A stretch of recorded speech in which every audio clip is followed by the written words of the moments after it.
मदारिस इस्लाहात के हवाले से उलमा मशाइख का अहम इजलास, अल्लामा ताहिर अशरफी का खिताब, मुख्तलिफ मकातब फ़िक्र का भी इजहार ख्याल। इजलास में पाकिस्तान भर से हर मकतब फ़िक्र के जय्यद उलमा शरीक हैं।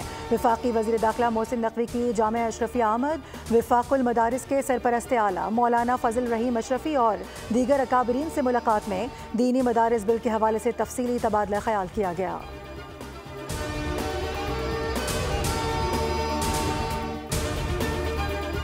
मदारिस रजिस्ट्रेशन मामले पर शर्जील मेमन ने मौलाना को मशवरा दिया कि वो सदर ममलिकत के बजाय हुकूमत से अपने तहफ़्फ़ुज़ात का इजहार करें। वज़ीर इत्तलात सिंध शर्जील इनाम मेमन की प्रेस कॉन्फ्रेंस कहा कि मदारिस के रजिस्ट्रेशन से कौम का मुस्तकबिल वाबस्ता है।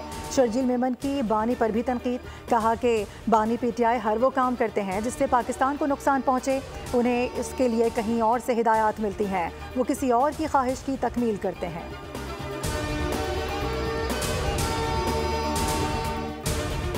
मदारिस बिल को सदर की जानिब से रद्द करने का तासुर गलत है। हमें मौलाना फजल रहमान से खैर की उम्मीद है, उनका ट्रैक रिकॉर्ड अच्छा है। सूबाई वजीर नासिर हुसैन शाह का मदारिस रजिस्ट्रेशन से मुतालिक बयान और साथ ही ये भी कहा कि नून लीग की वफाकी हुकूमत का साथ देना पीपल्स पार्टी का खुश दिलाना फैसला नहीं था।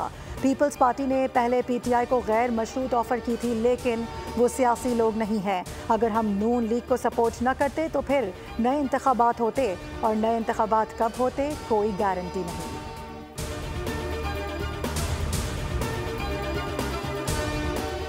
और पीपल्स पार्टी को हुकूमत से अधूरे वादों, नामुकम्मल यकीन दहानियों का शिकवा। अहम हुकूमती और इंतजामी मसाइल के हल के लिए दो बड़ी इत्तेहादी जमातें आज सर जोड़ कर बैठेंगी। मुस्लिम लीग नून और पीपल्स पार्टी की कोऑर्डिनेशन कमेटियों का इजलास आज होगा। पाकिस्तान पीपल्स पार्टी के अहम तहफ़्फ़ुज़ात का जायजा लिया जाएगा।